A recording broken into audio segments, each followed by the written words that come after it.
கிறிஸ்துவுக்குள் மிகவும் பிரியமான வேதாராய்ச்சி நேயர்களை இயேசு கிறிஸ்துவின் இன்ப நாமத்தினாலே வாழ்த்தி வரவேற்கிறோம். கடந்த நிகழ்ச்சியிலே நாம் எபேசியர் 4 அதிகாரம் 1 வசனம் முதல் 6 வசனம் வரை கற்றுக்கொண்டோம். அந்த பாடத்திலே நாம் அழைக்கப்பட்ட அழைப்புக்கு பாத்திரவான்களாய் நடந்து கொள்ள வேண்டும் என்றும், நாம் மனத்தாழ்மை உள்ளவர்களாய், சாந்தமுள்ளவர்களாய், நீடிய பொறுமையுள்ளவர்களாய், அன்பிலே ஒருவரை ஒருவர் தாங்குகிறவர்களாக, சமாதான கட்டினாலே ஆவியின் ஒருமையை காத்து கொள்ள ஜாக்கிரதையாய் இருக்க வேண்டும் என்றும் கற்றுக்கொண்டோம். இன்று நாம் எபேசியர் 4 அதிகாரம் 7 வசனம் முதல் 13 வசனம் வரை கற்றுக்கொள்ள இருக்கிறோம். இந்த பாடத்திலே உங்கள் வாழ்க்கையில் தேவன் உங்களுக்காக வைத்திருக்கும் திட்டம் என்ன? உங்கள் திருச்சபை கர்த்தருக்கு சாட்சியாய் இருக்கிறதா? திருச்சபையின் நோக்கம் என்ன? நமக்கு வரங்கள் எதற்காக கொடுக்கப்பட்டிருக்கிறது என்பதனை ஆழமாக கற்றுக்கொள்ள தொடர்ந்து எங்களுடன் இணைந்திருங்கள். எங்களுக்கு மிகவும் பிரியமான வேதாராய்ச்சி நேயர்களே, கடந்த நிகழ்ச்சியிலே இறுதியாக எபேசியர் 4 அதிகாரம் முதல் 6 வசனங்களை சிந்தித்தோம். நாம் அழைக்கப்பட்ட அழைப்புக்கு பாத்திரவான்களாய் நடந்து கொள்ள வேண்டும் என்றும், மனத்தாழ்மை உள்ளவர்களாய், சாந்தமுள்ளவர்களாய், நீடிய பொறுமை உள்ளவர்களாய், அன்பினாலே ஒருவரை ஒருவர் தாங்குகிறவர்களாக, சமாதான கட்டினாலே ஆவியின் ஒருமையை காத்துக்கொள்ள ஜாக்கிரதையாக இருக்க வேண்டும் என்றும் சிந்தித்தோம். ஏன் ஆவியிலே ஒருமையை காத்துக்கொள்ள வேண்டும் என்பதற்காக 7 குறிப்புகளை பவுல் கூறினார். ஒரே நம்பிக்கைக்கு அழைக்கப்பட்டிருப்பதாலும், நாம் ஒரே சரீரமாய் இருப்பதனாலும், நமக்கு ஒரே ஆவி இருப்பதனாலும், ஒரே கர்த்தரும் ஒரே ஞான ஸ்நானமும் இருப்பதனாலும், எல்லாருக்கும் ஒரே தேவனாய பிதா இருப்பதனாலும், நாம் சமாதான கட்டிலே ஒருமையை காத்து கொள்ள வேண்டியது முக்கியம் என்று சிந்தித்தோம்.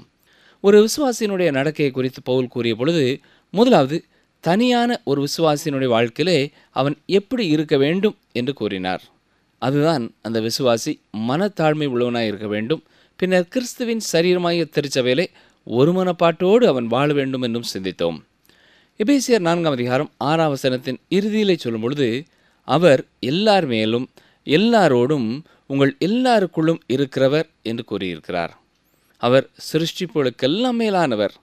அவர் தனது சிருஷ்டியை எந்த விதத்திலும் சார்ந்து வாழ்கிறவர் அல்ல. அவர் சுவாசிப்பதற்காக பிராணவாயு தேவை என்பதல்ல. சனிக்கிழமை தோறும் அவர் கடைக்கு போக வேண்டும் என்பதல்ல. அவர் எல்லாவற்றிற்கும் மேலானவர். அவர் எல்லாவற்றிற்கும் மேலானவர் மட்டுமல்ல, எல்லாரோடும் இருப்பவர், எல்லாருக்குள்ளும் இருப்பவர். அவர் இந்த உலகத்திலே இருக்கிறார். அவர் நம்மை குறிப்பிட்ட நோக்கத்தை நோக்கி முன் செல்ல செய்கிறவராயிருக்கிறார். நமது வாழ்க்கைக்கு ஒரு திட்டத்தையும் ஒரு அர்த்தத்தையும் வைத்திருக்கிறார். இது நமது வாழ்க்கைக்கு ஒரு அர்த்தத்தை கொடுக்கிறது. இதுவே நாம் வாழ நம்மை தகுதி உள்ளவர்கள் ஆக்குகிறது. நம்முடைய வாழ்க்கை அவ்வப்பொழுது சற்று சிக்கிக் கொள்வது போல தெரிகிறது. அதாவது, செய்கிற வேலையையே செய்து கொண்டு இருக்கிறோமே, ஒவ்வொரு நாள் விடியும் பொழுதும் இதே காரியத்தை தானும் நேற்றும் செய்தோம், இன்றைக்கும் செய்கிறோம் என்ற ஒரு நிலைமை இருக்கலாம். ஆனால் பிரியமான சகோதரனை சகோதரியே, நம் ஒவ்வொருவருடைய வாழ்க்கையிலேயும் தேவன் ஒரு திட்டம் வைத்திருக்கிறார், ஒரு நோக்கம் வைத்திருக்கிறார் என்பதை நாம் உணர்வோம் என்றால், இப்படிப்பட்ட எண்ணங்களுக்கு மேலாக நாம் வாழ முடியும். ஒவ்வொரு நாள் காலையிலேயும் இன்று கர்த்தர் எனக்கென்று ஒரு திட்டம் வைத்திருக்கிறார், இன்று நான் செய்து முடிக்க வேண்டிய காரியங்களை செய்து முடிக்க அவர் என்னை எதிர்பார்க்கிறார் என்பதை நான் உணர வேண்டும். அப்படி உணர்வேன் என்றால் ஒவ்வொரு நாளும் ஒரே வேலையை செய்து கொண்டிருந்தாலும் உள்ளத்தின் ஆழத்திலிருந்து நாம் அவரை பாடி துதிக்க முடியும். இதைத்தான் எபேசியர் 5 அதிகாரம் 19 வசனத்திலே பவுல் கூறியிருக்கிறார். அது வாயிலிருந்து வரும் பாடல் அல்ல, உள்ளத்தின் ஆழத்திலிருந்து வரும் பாடலாயிருக்கும். எபேசியர் 4 அதிகாரம் பெரிய இசைக்குழுவை நமக்கு நினைப்பூட்டுகிறது. நீங்கள் ஒரு இசை கச்சேரிக்கு சென்றிருப்பீர்கள் என்றால் நான் சொல்வதை நீங்கள் புரிந்து கொள்ள முடியும். ஒரு பெரிய இசைக்குழுவின் இசை நிகழ்ச்சி ஆரம்பமாகும் முன் எல்லா இசைக்கலைஞர்களும் தங்கள் தங்கள் இசை கருவிகளை கொண்டு வந்து வைக்க வேண்டிய இடத்திலே வைத்து, பொருத்த வேண்டிய உபகரணங்களை பொருத்தி அதை ஆயத்தம் செய்யும் பொழுது அந்த சத்தத்தை காது கொடுத்து கேட்க முடியாது.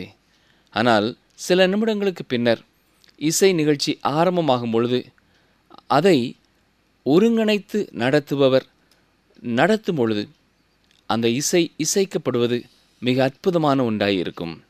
ஏனென்றால் ஒவ்வொரு வினாடியிலும் ஒவ்வொரு இசைக்கருவியிலிருந்தும் சரியான நாதம் எழும்பும் பொழுது அத்தனையும் இணைந்து ஒரு உன்னதமான இசையை கொடுக்கக்கூடியதாக இருக்கிறது. இவ்வாறு நடப்பதற்கு காரணம் என்ன? அங்கே முன்னால் அந்த இசைக்குழுவை வழிநடத்தும் ஒருவர் நின்று யார் யார் எப்பொழுது எப்படி இசைக்க வேண்டும் என்பதை கூறிக்கொண்டிருக்கிறார். அதன்படி அவர்கள் செயல்படும் பொழுது அந்த இசை உன்னதமானதாகிறது. அதே போலத்தான் இந்த உலகத்திலேயும் ஒவ்வொருவரும் தங்கள் தங்கள் பணிகளை ஒவ்வொரு விதமாக செய்து கொண்டு இருக்கிறார்கள். தனியாக ஒவ்வொருவரும் தங்கள் இசைக்கருவிகளை மீட்டுகிறார்கள். தங்களுடைய சத்தமே அதிகமாக கேட்கப்பட வேண்டும் என்று அவர்கள் வாசிப்பது போல தெரிகிறது. ஒன்றோடொன்று இணைகிறதாக தெரியவில்லை. இந்த உலகத்தை இந்நாட்களிலே பார்க்கும் பொழுது நமக்கு நம் எதிர்காலத்தை குறித்து எந்த நம்பிக்கையும் இல்லாதவர்களாக இருக்கிறோம். ஆனால் நாள் ஒன்று வருகிறது, தேவனுடைய வலது பார்சத்திலிருந்து இந்த உலகத்தை நியாயம் தீர்க்கிறவர் வரப்போகிறார். அவர் ராஜாதி ராஜா என்றும் கர்த்தாதி கர்த்தா என்றும் அழைக்கப்பட்டிருக்கிறார். அவர் ஆணி பாய்ந்த கரங்களை உடையவர். அவர் வந்து எல்லாவற்றையும் தனது கட்டுப்பாட்டிற்குள்ளே கொண்டு வரும் பொழுது அத்தனையும் அற்புதமானதாய் மாறும். அவர் எல்லார் மேலும் எல்லாரோடும் எல்லாருக்குள்ளும் இருப்பதை அந்த நாளிலே மிக தெளிவாக காண முடியும். எனவே பிரியமானவர்களே, நீங்கள் ஆங்காங்கே இருந்து செய்து கொண்டிருக்கிற சிறிய சிறிய காரியங்களையும் உண்மையோடும் உத்தமத்தோடும் கர்த்தருக்கென்று செய்து கொண்டிருங்கள். உங்கள் திருச்சபை கர்த்தருக்கு சாட்சியாயிருக்கிறதா என்பதை கவனித்துக் கொள்ளுங்கள். ஒரு முறை ஆலயத்திற்கு வந்த ஒரு ஊழியரை அந்த போதகர் அந்த திருச்சபையிலே பயபக்தியாக காணப்பட்ட ஒரு குடும்பத்தோடு கூட அனுப்பி வைத்தார்கள். அந்த வீட்டிலே உணவுக்காக எல்லாரும் ஆயத்தமாய் உட்கார்ந்தார்கள். உணவு அருந்தும் முன் அங்கே வந்திருந்த ஊழியர் நாம் சேர்ந்து ஜெபிப்போம் என்று உணவிற்காக கர்த்தருக்கு நன்றி செலுத்தி ஜெபித்தார்கள். ஜெபித்து முடித்த பொழுது அங்கே இருந்த 3 வயது சிறுவன் சாப்பிடும் முன் அவர் என்ன செய்தார் என்று கேட்டானாம். இதிலிருந்து என்ன தெரிகிறது? உணவருந்தும் வேளையிலே உணவுக்காக கர்த்தருக்கு நன்றி செலுத்தும் பழக்கம் அந்த குடும்பத்தினருக்கு இல்லை என்பது தெரிய வந்தது. வெளியே பார்க்க மிக உன்னதமான பயபக்தியான குடும்பத்தைப் போல காணப்பட்டார்கள். ஆனால் அடிப்படையான நன்றி உணர்வு கூட இல்லாத ஒரு குடும்பமாய் இருந்திருக்கிறார்கள். ஒரு திருச்சபை விசுவாச வாழ்க்கையிலே இவ்வாறு குழந்தையாக இருக்கக்கூடாது. அது கர்த்தருக்குள்ளே வளர்ந்து நல்ல பழக்க வழக்கங்களை உடையதாக இருக்க வேண்டும். சிறு பிள்ளைகள் கூறும் சில காரியங்களை முதிர்ச்சி பெற்றவர்கள் கூறுகிறதில்லை. திருச்சபையும் குழந்தையாயிராமல் தேவனுடைய திருச்சபையிலே வளர்கிற ஒன்றாய் காணப்பட வேண்டும். எபேசியர் 4:7 கிறிஸ்துவனுடைய ஈவின் அளவுக்கு தக்கதாக நம்மில் அவனவனுக்கு கிருபை அளிக்கப்பட்டிருக்கிறது. தேவன் விசுவாசிகளுக்கு வரங்களை கொடுத்திருக்கிறார். இதை குறித்து ரோமர் 12 1 கொரிந்தியர் 12 14 விவரமாக நாம் படித்திருக்கிறோம். திருச்சபையில் உள்ள விசுவாசிகள் ஆவியின் ஒருமனப்பாட்டை காத்துக்கொள்ள வேண்டும் என்று சொல்லும் பொழுது எல்லாரும் ஒரே விதமாய் செயல்பட வேண்டும் என்பதல்ல. ஒருவரைப் போலத்தான் மற்றும் ஒருவரும் பேச வேண்டும், செயல்பட வேண்டும் என்பதல்ல. ஒவ்வொரு விசுவாசிக்கும் ஒவ்வொரு விதமான தாளந்துகளை, வெகுமதிகளை, வரங்களை கர்த்தர் கொடுத்திருக்கிறார். எனவே அதற்கு தக்கதாக அவர்கள் அந்த திருச்சபையிலே செயல்படுகிறவர்களாய் இருக்க வேண்டும். 1 கொரிந்தியர் 12 பவுல் சொல்லும் பொழுது ஆவியினுடைய அனுக்கிரகம் அவனவனது பிரயோஜனத்திற்கென்று அளிக்கப்பட்டிருக்கிறது என்று கூறியிருக்கிறார். அதாவது பரிசுத்த ஆவியானவர் அந்த குறிப்பிட்ட விசுவாசியின் மூலமாக ஒரு குறிப்பிட்ட நோக்கத்தை நிறைவேற்றி இவ்வண்ணமாக திருச்சபையாகிய சரீரத்தை கட்டி எழுப்புகிறார். ஒரு விசுவாசிக்கு கொடுக்கப்பட்ட கிருபை அனைத்து விசுவாசிகளுக்கும் நன்மை பயக்கத்தக்கதாய் இருக்க வேண்டும். தனிப்பட்ட விதத்திலே நீங்கள் மட்டும் ஆவிக்குரிய வாழ்க்கையிலே வளர வேண்டும் என்பதற்காக கொடுக்கப்படவில்லை. அது திருச்சபைக்கு ஆசீர்வாதமானதாய் இருக்க வேண்டும். இன்றைக்கு பல தாளந்துகளை உடையவர்கள் திருச்சபையிலே அதை பயன்படுத்துகிறதில்லை. சிலர் தங்களுடைய தாளந்துகளை சபையிலே பயன்படுத்துவதனாலே தாங்கள் மிக பாராட்டப்பட வேண்டும், தங்களை எல்லாரும் உயர்வாக நினைக்க வேண்டும் என்று எண்ணிக்கொண்டு தாளந்தை பயன்படுத்தாமலும் இருக்கிறார்கள். வரங்கள் சுய நலத்திற்காக கொடுக்கப்படவில்லை, திருச்சபையின் ஆசீர்வாதத்திற்காக கொடுக்கப்பட்டிருக்கிறது. கொஞ்சம் யோசித்து பாருங்கள். ஒரு நாள் காலையிலே கண் விழிக்கும் பொழுது, கண் எனக்கு நித்திரை மயக்கமாக இருக்கிறது, நான் ஓய்வு எடுத்துக்கொள்ளப் போகிறேன் என்றால் எப்படி இருக்கும்? அல்லது கால்கள், இன்று எனக்கு களைப்பாக இருக்கிறது, இன்று என்னை விட்டு விடுங்கள், நீங்கள் மற்றவர்கள் வேலை செய்யுங்கள் என்றால் முடியுமா? முடியாது. நம்முடைய சரீரத்தின் ஒவ்வொரு அங்கங்களும் இணைந்து செயல்படும் என்றால்தான் நம்முடைய சரீரம் செயல்பட முடியும். தேவனுடைய சித்தம் முழுவதுமாக நிறைவேற்றப்பட முடியும். ஒவ்வொரு விசுவாசிக்கும் தேவன் ஒரு கிருபையை, ஒரு வரத்தை கொடுத்திருக்கிறார். அதை கிறிஸ்துவின் சரீரமாகிய திருச்சபையிலே நிறைவேற்றும் பொழுது அங்கே ஆவியானவரின் ஒருமனப்பாட்டை பார்க்கலாம். அப்பொழுது அருமையான அந்த இசைக்குழுவை போல திருச்சபை மீட்டும் நாதமானது அநேகரை தன்னை நோக்கி கவருகிறதாய் இருக்கும். எபேசியர் 4 அதிகாரம் 8 வசனம், ஆதலால் அவர் உன்னதத்திற்கு ஏறி சிறைப்பட்டவர்களை சிறையாக்கி மனுஷர்களுக்கு வரங்களை அளித்தார் என்று சொல்லியிருக்கிறார். இது 68 சங்கீதம் 18 வசனத்திலிருந்து எடுத்து எழுதப்பட்ட ஒரு வசனமாயிருக்கிறது. அந்த வசனத்தை வாசிக்கிறேன், கவனிங்கள். சங்கீதம் 68:18, தேவரீர் உன்னதத்திற்கு ஏறி சிறைப்பட்டவர்களை சிறையாக்கி கொண்டு போனீர். தேவனாய கர்த்தர் மனுஷருக்குள் வாசம் பண்ணும் பொருட்டு துரோகிகளாகிய மனுஷர்களுக்காகவும் வரங்களை பெற்றுக்கொண்டீர். ஒருவேளை இதை கூர்ந்து கவனிக்கிறவர்கள் இங்கே ஒரு வேறுபாடு இருக்கிறதே என்று நீங்கள் சொல்லலாம். அதாவது எபேசியர் நிருபத்திலே சொல்லும் பொழுது மனுஷர்களுக்கு வரங்களை அளித்தார் என்று சொல்லப்பட்டிருக்கிறது. ஆனால் சங்கீத புத்தகத்திலே மனுஷர்களுக்காகவும் வரங்களை பெற்றுக்கொண்டீர் என்று சொல்லப்பட்டிருக்கிறதே என்று கேட்கலாம். அப்படி என்றால் இது தவறாக எபேசியர் நிருபத்தில் எழுதப்பட்டிருக்கிறதா? பிரியமானவர்களே, நன்றாக கவனிங்கள். ஒரு எழுத்தாளர் தன்னுடைய கருத்தை ஒரே புத்தகத்திலே மாறுபடுத்தி எழுத உரிமை பெற்றவராயிருக்கிறார். வேறு யாரும் அதை செய்ய உரிமை பெற்றவர்கள் அல்ல. இங்கே நாம் பார்க்கிற வசனங்களிலே பரிசுத்த ஆவியானவர் வசனங்களை மாற்றி எழுதியிருக்கிறார். ஒரு குறிப்பிட்ட நோக்கத்தோடு அவர் அதை செய்திருக்கிறார். சங்கீத புத்தகத்தில் அவர் சொல்லும் பொழுது ஆண்டவராய் இயேசு கிறிஸ்து மனிதர்களுக்காக வரங்களை பெற்றார் என்று குறிப்பிட்டிருக்கிறார். அவர் எல்லா வரங்களையும் பெற்றவராய் இருந்தார். பின்னர் அவர் பூமிக்கு வந்தார். பின்னர் உலகத்தை விட்டு பிதாவினிடத்திற்கு திரும்பி சென்று விட்டார். இப்பொழுது அவர் வரங்களை மனுஷர்களுக்குள்ளே கொடுக்கிறார். அதை பரிசுத்த ஆவியானவர் மூலமாக அவர் கொடுக்கிறார். இப்பொழுது நாம் பார்க்கிறது என்ன? வேத புத்தகம் எவ்வளவு சரியாக சத்தியத்தை சொல்கிறது இல்லையா? இது தவறாக முன்னுக்கு பின் முரணாக கூறவில்லை என்பதை நாம் புரிந்து கொள்ள வேண்டும். அவர் உன்னதத்திற்கு ஏறி என்று சொல்லும் பொழுது இயேசு கிறிஸ்து பரத்திற்கு ஏறியதை கூறுகிறது. அந்த நேரத்திலே அவர் 2 காரியங்களை செய்தார். முதலாவதாக அவர் சிறைப்பட்டவர்களை சிறைப்படுத்தி என்று சொல்லப்பட்டிருக்கிறது. இது பழைய ஏற்பாட்டு காலத்து மரித்து போன பரதேசிக்கு சென்ற கர்த்தரால் மீட்கப்பட்டவர்களை கூறுகிறது. இந்த விசுவாசிகளை பரத்திற்கு ஏறும் பொழுது அவர் அங்கிருந்து தேவனுடைய பிரசன்னத்திற்குள்ளே அழைத்து சென்றார் என்று கூறலாம். இந்நாட்களிலே ஒரு விசுவாசி மரிக்கும் பொழுது நாம் பரதேசிக்கு செல்கிறதில்லை. நாம் சரீரத்திலிருந்து நீங்கி தேவனிடத்திலே குடியிருக்கிறோம் என்று 2 கொரிந்தியர் 5:8 பிலிப்பியர் 1:23 வாசிக்கிறோம். இரண்டாவதாக இயேசு கிறிஸ்து பரத்திற்கு ஏறிய பொழுது அவர் மனிதர்களுக்கு வரங்களை கொடுத்தார். அதாவது ஜீவனுள்ள விசுவாசிகளுக்கு, இந்த உலகத்திலே சாட்சி சொல்லும்படியாக திருச்சபையில் இருக்கிற விசுவாசிகளுக்குத்தான் அந்த வரங்களை கொடுத்தார்.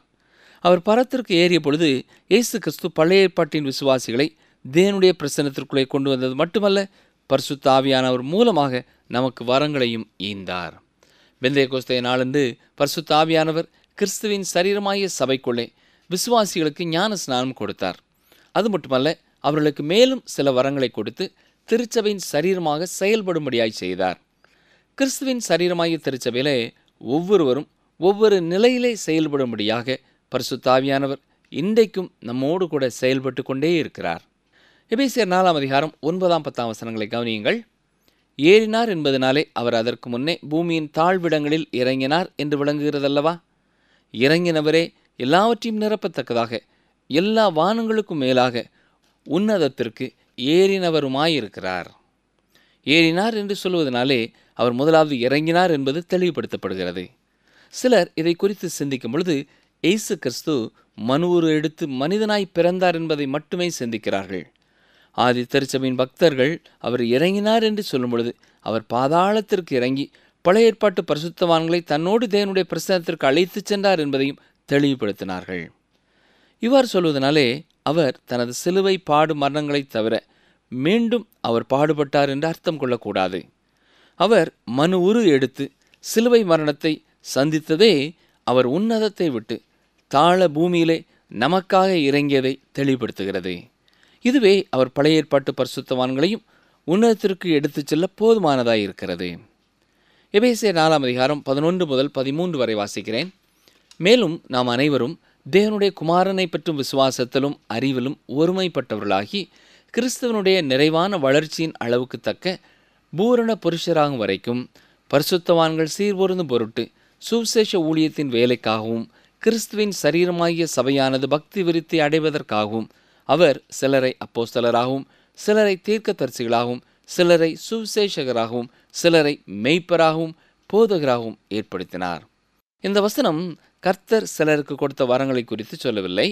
இங்கே அவர் சொல்ல விளைவது கிறிஸ்து சில மனிதர்களை எடுத்து அவர்களுக்கு சில வரங்களை கொடுத்து அவர்களை திருச்சபைக்கு கொடுத்திருக்கிறார் என்பதைத்தான் அழுத்தமாய் கூறியிருக்கிறார். 12ஆம் வசனத்தை ஒருமுறை கூட வாசிக்கிறேன். பரிசுத்தவான்கள் சீர்பொருந்தும் பொருட்டு சுவிசேஷ ஊழியத்தின் வேலைக்காகவும் கிறிஸ்துவின் சரீரமாகிய திருச்சபையானது பக்தி விருத்தி அடைவதற்காகவும் என்று கூறுகிறார். இவ்வாறு அவர் சிலரை இந்த பொறுப்புகளிலே ஏற்படுத்தி இருக்கிறார் என்று வாசிக்கிறோம். இந்த வரம் பெற்ற ஒவ்வொருவரும் திருச்சபையை ஒரு முதிர்ச்சிக்குள்ளே கொண்டு வர வேண்டியவர்களாய் இருக்கிறார்கள். வசனம் 11, மேலும் நாம் அனைவரும் தேவனுடைய குமாரனை பற்றும் விசுவாசத்திலும் அறிவிலும் ஒருமைப்பட்டவர்களாகி கிறிஸ்துவனுடைய நிறைவான வளர்ச்சியின் அளவுக்கு தக்க பூரண புருஷராகும் வரைக்கும். ஒருவேளை இது சுயநலமான ஒரு கூற்றை போல் இருந்தாலும் இதை நீங்கள் சரியாக புரிந்து கொள்வீர்கள் என்று நம்புகிறேன். இந்த உலகத்திலே திருச்சபையின் நோக்கம் என்ன? திருச்சபையில் உள்ள ஒவ்வொரு விசுவாசிகளும் திருச்சபையில் வளர்ச்சி பெற்றுக்கொண்டே இருக்க வேண்டும். ஒரு விசுவாசி ஆவிக்குரிய வாழ்க்கையிலே வளர்ச்சி பெற்றுக்கொண்டு இருக்கிறவராய் இல்லை என்றால் அவர் ஆவிக்குரிய வாழ்க்கையிலே செத்து கொண்டு இருக்கிறார் என்று அர்த்தம். வளர்ச்சி பெறாத திருச்சபை ஜீவனுள்ள திருச்சபை அல்ல. திருச்சபை வளர்ச்சி அடைய கிறிஸ்துவே செயல்படுகிறவராயிருக்கிறார். சிலரை அப்போஸ்தலராக திருச்சபைக்கு கொடுத்திருக்கிறார். அப்போஸ்தலர்கள் என்று சொல்லும் பொழுது உயிர்த்தெழுந்த இயேசுவை கண்டவர்கள், நேரடியாக அவரால் ஊழியத்திற்கென்று அழைப்பை பெற்றவர்கள். பரிசுத்த அப்போஸ்தலனும் தான் இந்த அழைப்பை பெற்றிருக்கிறேன் என்பதை பல இடங்களிலே கூறியிருக்கிறார். கலாத்தியர் 1ஆம் அதிகாரம் 1ஆம் வசனத்திலேயும் 12ஆம் வசனத்திலேயும் இதை குறித்து நாம் பார்க்கலாம். இந்த அப்போஸ்தல ஊழியமானது இப்பொழுது யாருக்கும் கொடுக்கப்படுகிறதில்லை.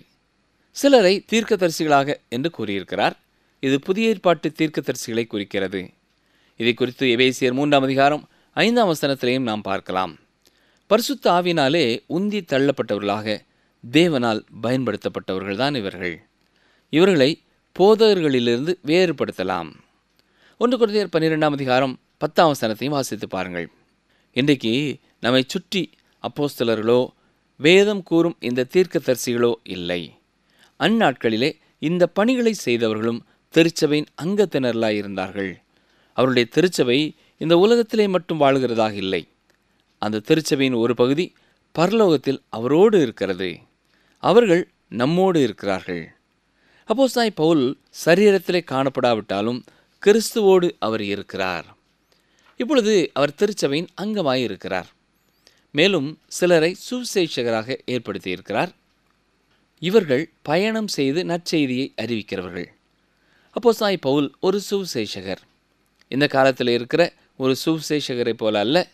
இந்த சுவிசேஷகர்கள் ஒரு இடத்திற்கு ஊழியத்திற்கு செல்லும் முன் ஒரு சிறு குழு அங்கே சென்று எந்த ஒரு காரியத்தையும் ஆயத்தப்படுத்தவில்லை. அவர்களே புதிய பிரதேசங்களுக்குள்ளே பிரவேசித்தார்கள். பரிசுத்த ஆவியானவரே அவர்களுக்கு முன் சென்றார், அவர்கள் பின் சென்றார்கள். சிலரை மேய்ப்பராகவும் போதகராகவும் ஏற்படுத்தினார் என்று வாசிக்கிறோம். இவர்கள் விசுவாசிகளை மேய்க்கிறவர்களாகவும் அந்த விசுவாசிகளுக்கு போதனை செய்கிறவர்களாயும் இருக்கிறவர்கள். இந்த வரத்தை குறித்து தான் ரோமர் 12ஆம் அதிகாரம் 7ஆம் வசனத்திலேயும் 1 கொரிந்தியர் 12ஆம் அதிகாரம் 28, 29ஆம் வசனங்களிலேயும் 1 தீமோத்தேயு 3ஆம் அதிகாரம் 2ஆம் வசனத்திலேயும் நாம் பார்க்கிறோம். இந்த எல்லா மனிதர்களையும் தேவன் திருச்சபைக்குத்தான் கொடுத்திருக்கிறார். திருச்சபை முதிர்ச்சி பெறவும் தேவனுக்கு உண்மையான சாட்சியாய் இருக்கவும் இவர்கள் செயல்பட வேண்டியவர்களாய் இருக்கிறார்கள்.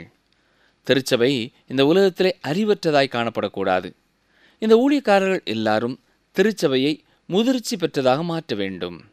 அதாவது ஒவ்வொரு விசுவாசியும் ஒவ்வொரு ஊழியராக திகழும்படியாக இந்த ஊழியக்காரர்கள் அவர்களை பயிற்றுவிக்க வேண்டும்.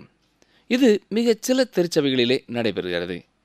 திருச்சபை சிறு சிறு ஐக்கியங்களாக வகுக்கப்பட்டு உதவி ஊழியர்களை கொண்டு அந்த விசுவாசிகள் ஒவ்வொருவருமே ஒரு சுவிசேஷ ஊழியக்காரராக தாங்கள் வசிக்கும் பகுதியிலே செயல்படும்படியாய் ஊக்கப்படுத்தப்படுகிறார்கள். இப்படிப்பட்ட திருச்சபைகளுக்காக நாம் கர்த்தருக்கு நன்றி செலுத்துவோமாக. இப்படி பணி செய்கிற போதகர்களுக்காக, மெய்ப்பர்களுக்காக கர்த்தரை துதிப்போமாக. போதகராக, மெய்ப்பராக ஏற்படுத்தப்பட்டிருக்கிற ஒவ்வொருவரும் இதை தங்களுடைய திருச்சபைகளை செய்ய வேண்டும் என்கிற தரிசனத்தை பெற்றவர்களாய் வாழ நாம் ஜெபிக்க கடமைப்பட்டிருக்கிறோம். என்னை கேட்டுக்கொண்டிருக்கிற அருமையான சகோதரனை, சகோதரியே, நீங்கள் நெருக்கமாக அறிந்திருக்கிற போதகராக, மெய்ப்பராக இருக்கிற ஊழியக்காரர்களிடத்திலே இந்த வசனங்களை சுட்டி காட்டி அவர்கள் திருச்சபையை முதிர்ச்சி பெறுவதற்கும் அந்த திருச்சபை உலகத்திலே சுவிசேஷ பணி செய்கிறதாய் காணப்படவும் அவருடைய பணி நிறைவாய் செய்யப்படுகிறதா என்பதை சிந்தித்து பார்க்க ஆலோசனை சொல்வது பயனுள்ளதாயிருக்கும். நீங்களே ஒரு முழு நேர ஊழியராக ஒரு திருச்சபைக்கு பொறுப்பாளராயிருப்பீர்கள் என்றால் உங்கள் திருச்சபையின் விசுவாசிகள் ஒவ்வொருவரும் மற்றவர்களுக்கு சுவிசேஷத்தை சொல்லி மற்றவர்களை கிறிஸ்துவண்டை வழிநடத்தக்கூடிய விசுவாசிகளாக இருக்கிறார்களா என்பதை எண்ணி பார்க்க வேண்டுகிறேன். அப்படி இல்லை என்றால் அதற்காக நீங்கள் என்ன செய்ய வேண்டுமோ அதை கர்த்தரிடத்திலே கற்றுக்கொண்டு அதை குறித்த பாரம் உள்ளவர்களாக, கரிசனை உள்ளவர்களாக அதற்காக செயல்படுங்கள். கர்த்தர் நிச்சயம் உங்களுக்கும் உதவி செய்வார். ஒருவேளை இப்படிப்பட்ட எண்ணம் உள்ளவர்களாக ஊழியத்தை செய்ய முடியாமல் உலகத்தின் காரியங்கள் உங்களை பல்வேறு திசைகளிலே இழுத்து கொண்டிருக்கும் என்றால் அந்த கயிறுகள் எல்லாவற்றையும் அறுத்து விட்டு ஆண்டவர் எதற்காக திருச்சபையிலே உங்களை ஊழியக்காரராக வைத்தாரோ அதற்கு உங்கள் நேரத்தையும் உங்கள் பலனையும் அர்ப்பணிப்பீர்கள் என்றால் உங்கள் மூலமாகவும் உங்கள் திருச்சபையின் மூலமாகவும் ஆண்டவருடைய நாமம் மகிமைப்படும். ஜெபிப்போமா? கிருபை நிறைந்த நல்ல ஆண்டவரே, இன்றைக்கும் திருச்சபையை நீர் என்ன நோக்கத்தோடு ஏற்படுத்தினீர் என்பதை நாங்கள் புரிந்து கொள்ள எங்களுக்கு உதவி செய்தீர். உமக்கு நன்றி செலுத்துகிறோம். திருச்சபையிலே விசுவாசிகளுக்கு கொடுக்கப்பட்டிருக்கிற வரங்களின் மூலமாக திருச்சபை முதலாவது முதிர்ச்சிக்குள் வளர கிருபை தாரும். திருச்சபைக்கென்று கொடுக்கப்பட்டிருக்கிற ஊழியக்காரர்கள் தங்கள் திருச்சபையை இந்த உலகத்திலே ஒரு உன்னத சாட்சியாய் மாற்றத்தக்கதாக விசுவாசிகளை ஏற்ற விதமாய் வழிநடத்தும் கிருபைகளை பெற்றுக்கொள்ள உதவி செய்யும். இந்த நேரத்திலே இதை குறித்து ஆழமாய் சிந்திக்கிற, கருத்தாய் யோசிக்கிற ஒவ்வொருவரோடும் தொடர்ந்து நீர் பேசும். நித்தியமான விளைவுகளை இந்த அருமையான ஊழியக்காரர்களுடைய திருச்சபை மூலமாயும் இந்த உலகத்திலே நீரே நிறைவேற்ற வேண்டும் என்று கேட்கிறோம். இயேசு கிறிஸ்துவின் நாமத்தினாலே வேண்டிக் கொள்கிறோம் பிதாவே, ஆமேன். அன்பர்களே, எந்த நாளிலும் நாம் கற்றுக்கொண்டது என்ன? ஒவ்வொரு விசுவாசிக்கும் ஒவ்வொரு விதமான வரங்களை கர்த்தர் கொடுத்திருக்கிறார். எனவே அதற்கு தக்கதாக அவர்கள் திருச்சபையிலே செயல்படுகிறவர்களாய் இருக்க வேண்டும். வரங்கள் சுயநலத்திற்காய் கொடுக்கப்படவில்லை, திருச்சபையின் ஆசீர்வாதத்திற்காகவே கொடுக்கப்பட்டிருக்கிறது. வரம் பெற்ற ஒவ்வொருவரும் திருச்சபையை ஒரு முதிர்ச்சிக்குள்ளேயே கொண்டு வர வேண்டியவர்களாக இருக்கிறார்கள். ஒரு விசுவாசி ஆவிக்குரிய வாழ்க்கையிலே வளர்ச்சி அடைந்தவராய் இல்லை என்றால் அவர் ஆவிக்குரிய வாழ்க்கையிலே செத்து கொண்டிருக்கிறார் என்று அர்த்தம். மீண்டும் அடுத்த நிகழ்ச்சியிலே சந்திப்போம். கர்த்தர் உங்களை ஆசீர்வதிப்பாராக. ஆண்டவர் சஞ்சலப்படுத்தினாலும் தமது மிகுந்த கிருபையின்படி இறங்குவார். புலம்பல் 3:32.